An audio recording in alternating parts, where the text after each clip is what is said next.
أعوذ بالله من الشيطان الرجيم. بسم الله الرحمن الرحيم.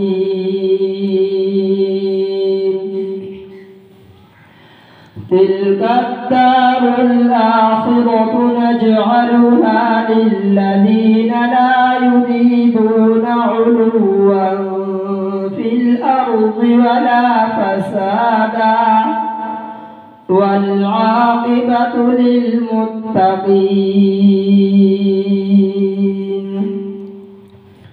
من جاء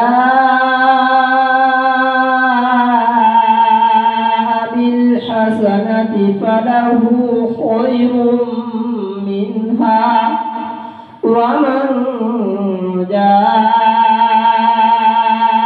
بالسيئة فلا يجزى الذين عملوا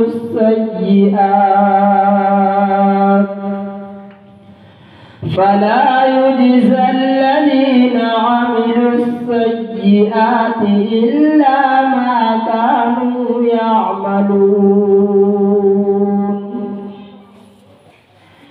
إن الذي فرض عليك القرآن لرادك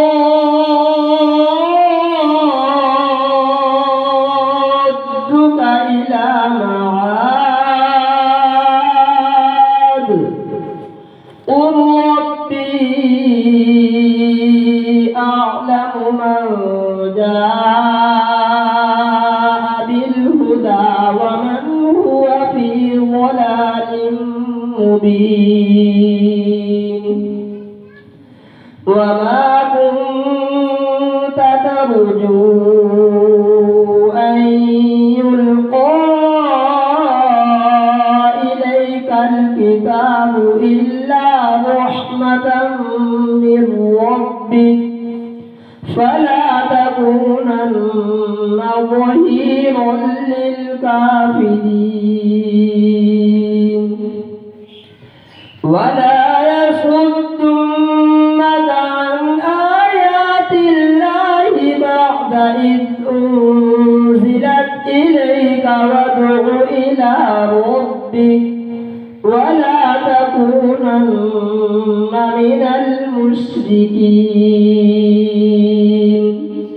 ولا تدع مع الله إلها آخر لا إله إلا هو كل شيء هالك إلا وجهه له الحكم وإليه ترجعون.